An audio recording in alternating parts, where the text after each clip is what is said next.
साहित्य निधि में आज सुनिए पाठकों और पात्रों में अंतरंग रिश्ता कायम करने वाली एक उत्कृष्ट कहानी 5 दिन, जिसे लिखा है प्रसिद्ध लेखिका सुनीता जैन ने। प्रस्तुत है कहानी। रात में देर तक नींद नहीं आई। सुबह भी आंख जल्दी खुल गई, पर जानकी से उठा ही नहीं जा रहा। घड़ी ने 7:30 बजाए तो उठी है, मुंह धोकर नीचे आई है और अपनी चाय बनाकर बाहर पोर्च में बैठ गई है। उसे पता है सुबह यहाँ सब हड़बड़ी में होते हैं, इसलिए पोर्च में बैठना अच्छा लगता है। अंदर अपने कमरे में ललित दफ्तर जाने की तैयारी कर रहा है। बच्चों के स्कूल अभी गर्मियों के लिए बंद नहीं हुए हैं, 10-1 दिन में होंगे। प्रज्ञा दोनों बच्चों को जूते पहना रही है और वहीं से वो जानकी को अभिवादन करती है और टिन्नू व नीरू से कहती है, जाओ दादी जी से बाय कहो, स्कूल बस आने वाली है। बच्चे शर्माए से बाहर आते हैं। बाय दादी जी। बाय नीरू, जानकी कहती है। बाय टिन्नी, जब स्कूल से आओगे तो कहानी सुनाऊंगी। बच्चे प्रसन्न होकर अपने अपने बस्ते कमर पर चढ़ाते हैं। प्रज्ञा उनको लेकर बस तक छोड़ने गई है। सुबह का न्यूयॉर्क टाइम्स वैसे ही बिना पढ़ा रखा है मेज पर। जानकी से विदेश आकर समाचार पत्र नहीं पढ़े जाते।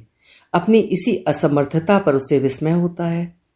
प्रज्ञा शाम में पढ़ती है, जब सब टीवी देखते हैं। फिलहाल वो बच्चों को बस में बैठाकर आ गई है और अपने कमरे में चली गई। प्रज्ञा सुनकर अच्छा लगता है। कितना सुंदर शब्द बिंब बनता है। हिंदी इंग्लिश के शब्दकोश में लिखा है ए क्लेवर वुमन, एक समझदार स्त्री।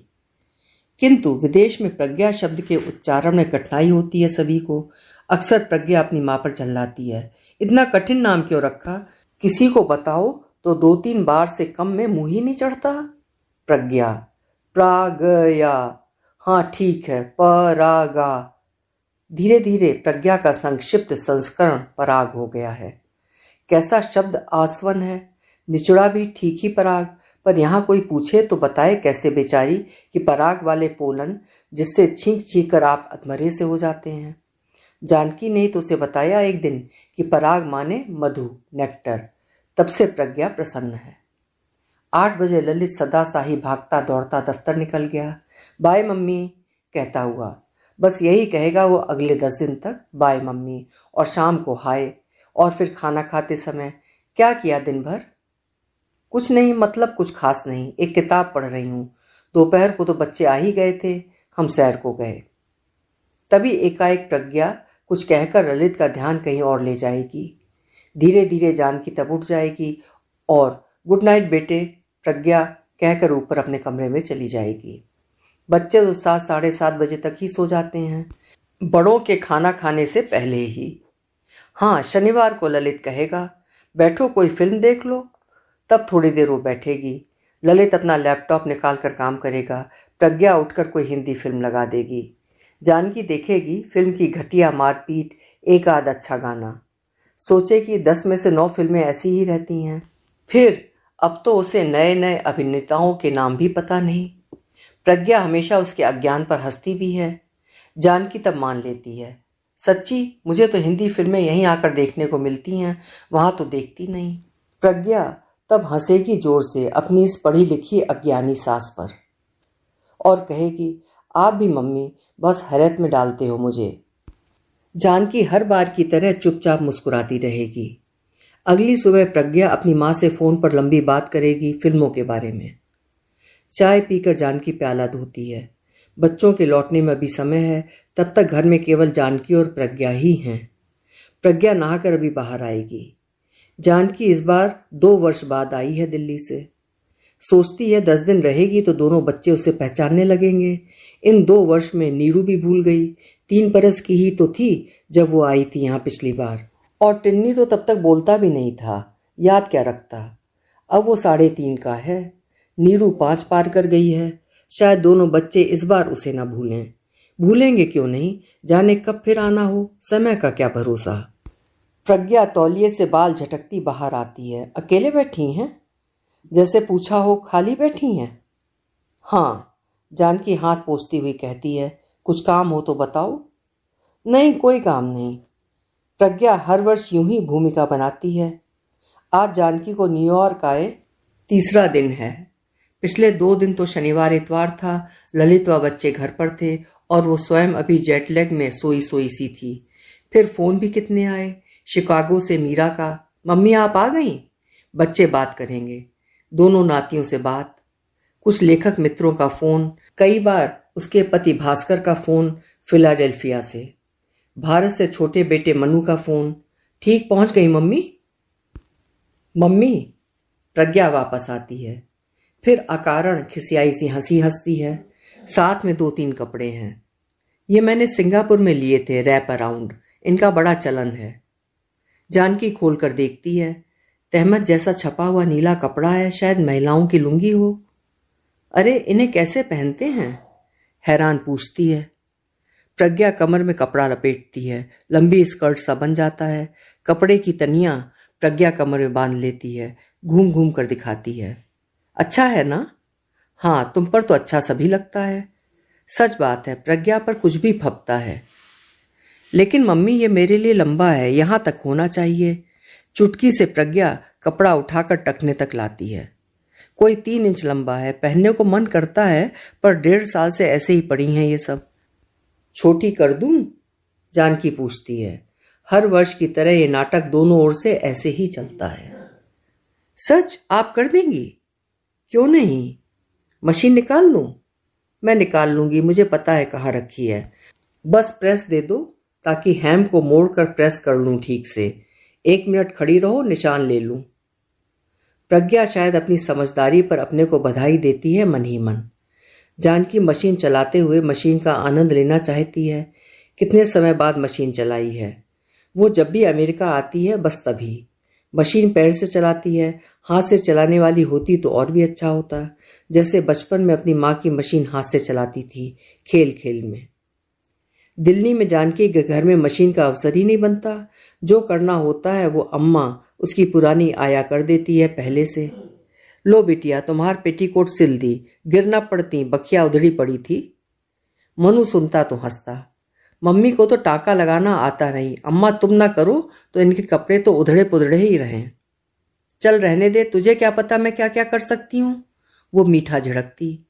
मालूम है, केवल ललित के घर में तो, यहाँ तो पढ़ाने और लिखाने से तुम्हें फुर्सत कहाँ। हाँ, ललित भैया की पसंद का कोई भी काम हो तो कर लोगी। मशीन चलाते चलाते जानकी सोचती है, ललित कहाँ कभी कुछ काम को कहता है। वे तो उसके कॉलेज के जमाने की बातें थीं, जब हॉस्टल से घर आता था। माँ ये बनाओ, वो ला दो, ये कर दो, और एक उत्सव सा होता था। ललित अमेरिका गया और जानकी पुस्तकों में। मनु जब तक चिकोटी लेता है। आज पुलाव बनाओ ना मंगोड़ी वाला। बनाऊंगी। मनु को पता है नहीं बना पाएगी, या तो कोई मिलने वाला आ जाएगा या फोन या कुछ और। पुलाव तो फिर अम्मा बनाएगी, जैसे कि और सभी काम करती है। नहीं रहा जाता तो मनु कह देता है, हाँ भाई मैं ललित थोड़े हूँ, वो भारत आएगा तो भरवा भिंडी बनेगी, पकौड़ी बनेगी, मूंग दाल का चीला बनेगा। मशीन पर जानकी का हाथ रुक जाता है। मनु की याद आती है। कितना पास है वो, दूर से भी और ललित पास होकर भी उतना का उतना दूर। बीच में प्रज्ञा है। वो प्रज्ञा को प्रसन्न करते रहने में जुटी ही रहती है, जैसे प्रज्ञा की नाराजगी में ललित उससे और भी दूर हो जाएगा। और टिन्नी तो जैसे फिर खोजे न मिलेगा, न नीरू का दादी जी ही सुनने को। मनु से कितनी चिरौरी करती है कि वो शादी कर ले, पर मनु माने तब तो। दोनों रैप अराउंड छोटे कर जानकी उठती है। आवाज देकर कहती है, प्रज्ञा पहनकर देख लेना जरा। Perfect mummy. प्रज्ञा के बड़े बड़े दांत खिले दिखते हैं। हमें तो यकीन नहीं आता कि आप ये सब कर लेती हैं, वो कहती है। जानकी को पता है ये प्रशंसा अन्य कुछ करने का निमंत्रण भी है। वो कहती हैं, कुछ और काम हो तो निकाल देना, अभी मैं हूं 5-6 दिन। आपको ही जिद है, प्रज्ञा कहती है, पूरी गर्मी ठहरी है ना। जानकी हंस देती है। दोपहर में तुम्हारा क्या खाने का मन है, बना दूं? जानकी पूछती है। नहीं मम्मी, प्रज्ञा कहती है, बच्चों को लेने जाऊंगी तो हम पिज्जा हट पर खा लेंगे। आप क्या लेंगी, बनाऊं? जानकी को सुनाई देता है, आपके लिए तो कुछ नहीं बनना। अरे मैं तो वही ग्रिल चीज बनाऊंगी अपना, तुम जाओ, समय तो हो ही रहा है बच्चों की छुट्टी का। प्रज्ञा जैसे छूटती है किसी अदृश्य जकड़न से और गैरेज से कार निकालती है। बड़ा सा घर है, 6 बेडरूम है, सफाई वाली कल आएगी। जानकी कुछ देर सन्नाटे को सुनती है, फिर धीरे धीरे उठकर बच्चों के यहाँ वहाँ छोड़े खिलौने बीन कर यथास्थान रखती है, सोफों के कुशन सीधे करती है, सिंक में पड़े बर्तनों को डिश वॉशर में चुनती है। फिर एक नज़र कमरे पर डालती है, कोई काम तो नहीं रह गया। काम की इतनी चिंता क्यों करती है जानकी? उसे कोई काम करने को तो कहा जाता नहीं। फिर ये कैसा भय है? वो क्यों अपनी सारी शख्सियत के बाद भी इतनी भयमारी है? क्यों ललित के घर में काम करने से उसे सुरक्षा का बोध होता है? क्यों उसे लगता है कि यहाँ जितना खाती है उतना काम उसे कर देना चाहिए? रसोई का काउंटर गीले कपड़े से पोंछ जानकी अपने कमरे में लेटती है।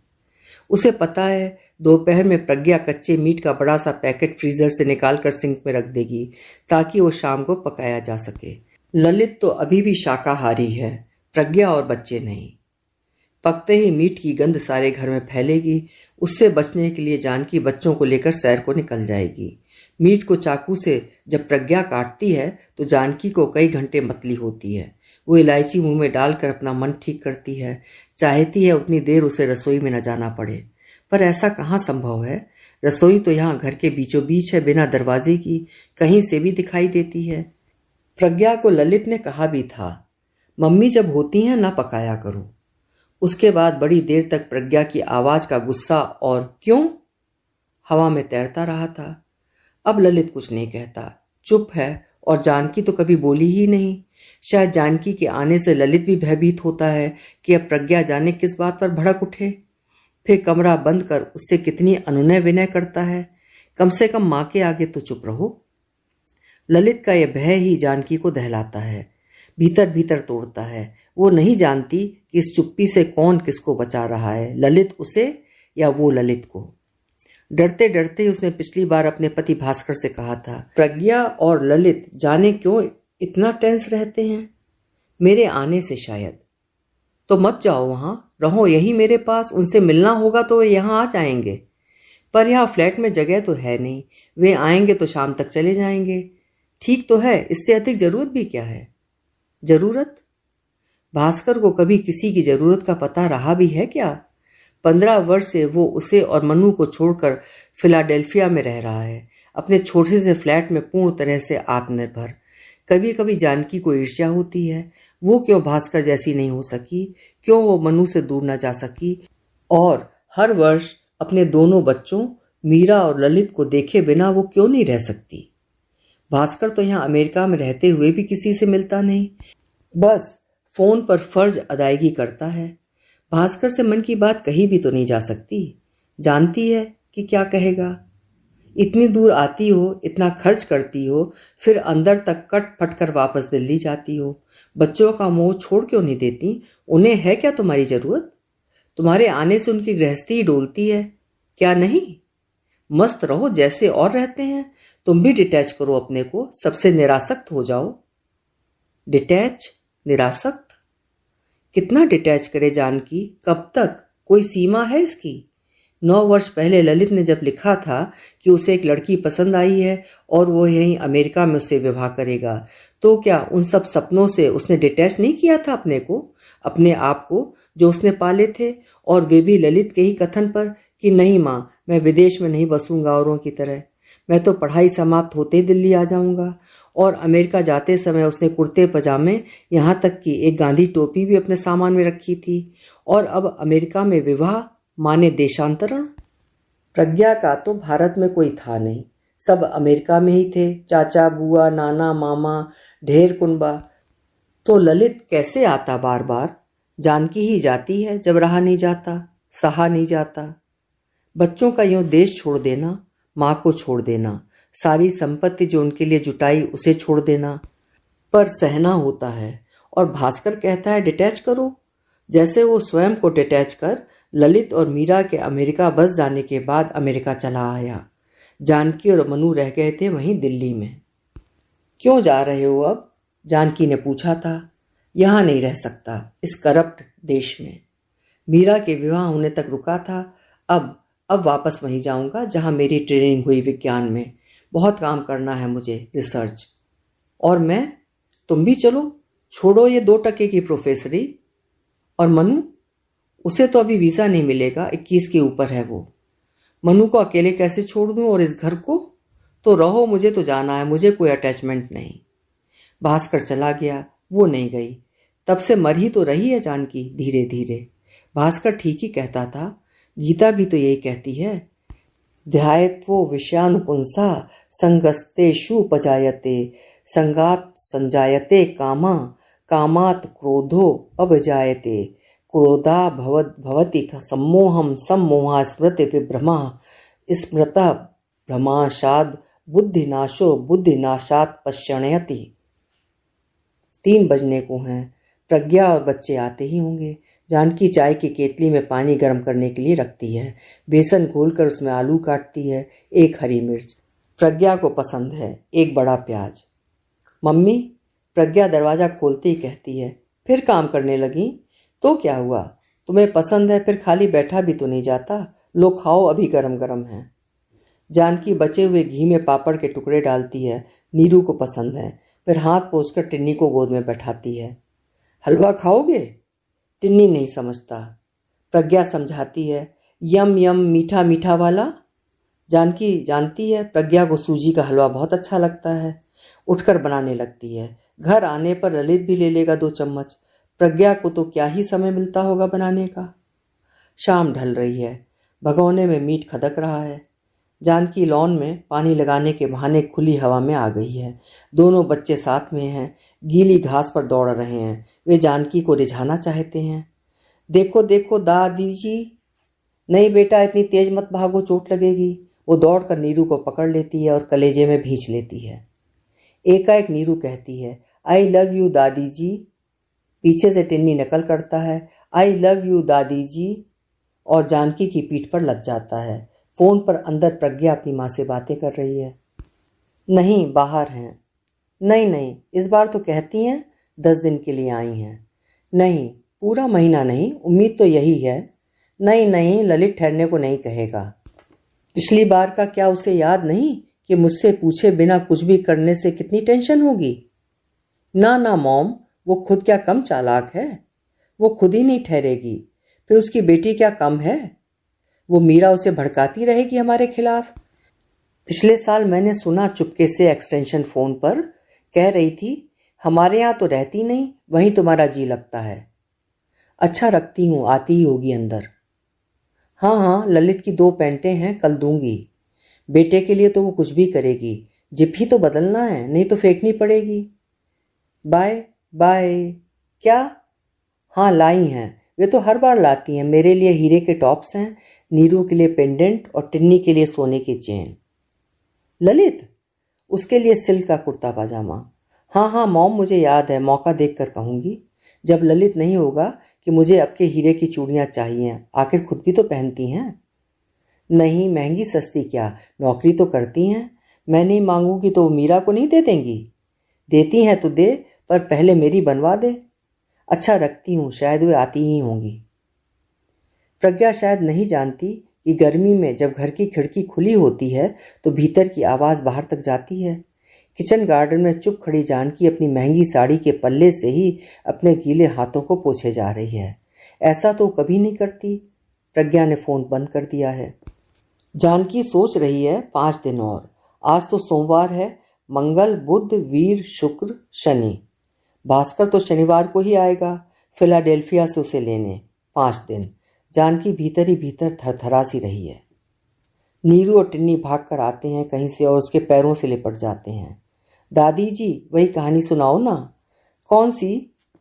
कल वाली, जिसमें नदी बच्चों से पूछती है आकाश से ऊंचा क्या है। मैं पापा को बताऊंगी। क्या बताएगी? पापा को बताऊंगी, पापा आप तो आकाश से भी ऊंचे हैं। और मम्मी को क्या बताएगी? नीरू सोचती है। भूल गई दादी जी, फिर बताओ ना। टिन्नी अपनी छोटी सी हथेली उसके गाल पर रखता है। दादी जी आप रो क्यों रही हैं?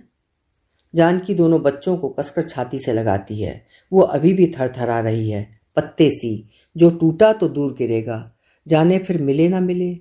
9 वर्ष पहले जब ललित के बुलाने पर ललित प्रज्ञा के विवाह को संपन्न करने वो अमेरिका आई थी तो ललित ने ही एकांत में बैठाकर उससे कहा था, माँ, प्रज्ञा अमेरिका में पली है, बहुत अमेरिकनाइज्ड है, उससे किसी भारतीय तौर तरीके की अपेक्षा नहीं करना। नहीं की थी तो केवल एक अपेक्षा कि ललित की गृहस्थी ठीक ठाक चलती रहे, और उस उपक्रम में जानकी ने वो सारा इतिहास जो 25 वर्ष तक एक माँ बेटे में घटित होता है, स्मृति की किसी अभेद्य खंदक में छोड़ दिया था, जहां जाते हुए भी डर लगता है। यदि ललित स्वयं इतना निरस्त सा नहीं दिखता तो वो उससे पूछती कि अपेक्षा न करने के नियम क्या बस माओ के लिए ही बनाती है संतान?